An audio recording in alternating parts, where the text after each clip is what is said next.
Umunsi w'abakundana Saint Valentin ntuvuga gusa gutanga impano zihenze, ahubwo ni umwanya wo gukora utuntu twereka uwo ukunda yuko umuhoza ku mutima.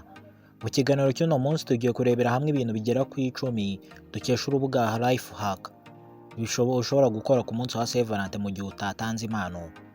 Irebere nawe ibintu icumi watunguza umukunzi wawe kuri Saint Valentin bitagusabye amafaranga menshi nk'uko urubuga Life Hack rwabitangaje. Nimba uri umusore, uri umukobwa cyangwa se umugore cyangwa se umugabo ufite umukunzi cyangwa se uwo murushinganye, tera agatebe wicare wige, bino birakureba. Nimba uri mushyano kanda subscribe kugira ngo tujye dukomeza kubana.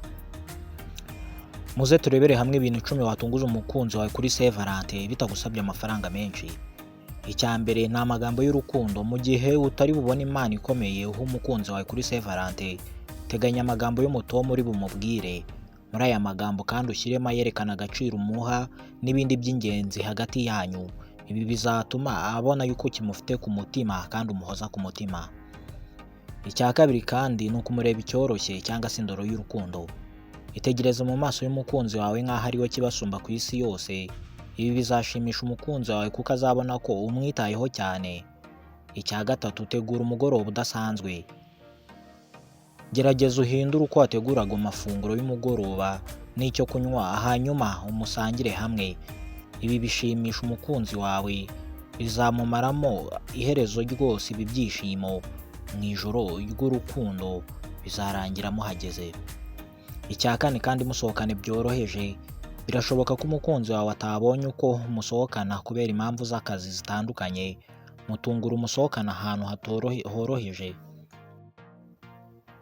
Ikintu cya gatanu ushobora gukorera umukunzi wawe mu gihe utabonye impano ya Saint Valentin umuha ku munsi w'abakundanye Saint Valentin, mutungura umusabe kumukorera massage. Nubwo utari inzobere muri icyo gikorwa, ariko gerageza ubikore kuko bino nuramuka ubikoze bizatuma ahora kuzirikana. Azumva atari massage gusa, ahubwo bizarushaho gutuma kwibonamo.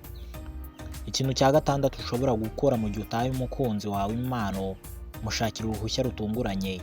Niba uzi ko umukoresha w'umukunzi wawe adashobora kumuha uruhushya ku munsi wa Saint Valentin ngo aruhuke cyangwa yishimane n'inshuti ze, kandi nyamara umukoresha we muziranye cyangwa hari ukundi wabigenza akamuha uruhushya, musabira uruhushya atabizi, maze mwirirwana umunsi wose ubona uko umukorera ibimuryohera kuri Saint Valentin. Ikintu cya karindwi dukesha urubuga Life Hack, muha igihe gihagije cyo kuruhuka. Niba mwarashakanye, musige mu buriri agisinziriye, umutegurire ifunguro rya mu gitondo asanzwe akunda cyane. Siga kandi umwandikiye ubutumwa umwifuriza kuryoherwa ndetse n'umunsi mwiza mbere y'uko ujya ku kazi. Ikintu cya munani ushobora gukorera umukunzi wawe kuri Saint Valentin mu gihe utamuhaye impano, mutegurira amafunguro asanzwe akunda cyane kurusha ayandi. Gerageza kuva mu byabaye akamenyero. Tegurira umukunzi wawe amafunguro akunda kurusha andi. Niba na ngombwa uyamutunguze mu cyumba cye, azarushaho kubona ko umwitayeho. Icya cyenda cyo kiratangaje cyane. Icya cyenda tukesha urubuga Life Hack, urubuga mpuzamahanga, kiragira giti tekereza ku bijyanye n'imibonano mpuzabitsina. Ku bashakanye ni byiza ko mwaganira ku bijyanye n'imibonano mpuzabitsina, mukavuga ibitagenda neza nibyo mwifuza guhindura muri iki gikorwa. Bino bizatuma umukunzi wawe arushaho kukwishimira nubimubwira ku munsi wa Saint Valentin. Icya cumi ari nacyo cya nyuma, mwumvisha uturirimbo twiza, uturirimbo uzi ko akunda, uturirimbo tw'urukundo. Ushobora kandi kutumutunguza utumuha kuri telefone yiwe, ukamuha uturirimbo twiza kuri telefone ye tuzamufasha guhora atekereza igihe arimo kutwumva, agahora agutekereza ko ari wowe watumwoherereje. Nkubwira ngo none umusozo w'ikiganiro nagutegura njye kikugezagaho nitwa Kwibuka Longe. Nimba tugiranye kuri uno musozo wa video cyangwa se w'iki kiganiro, kanda subscribe. Ibiganiro byacu nakagaruka.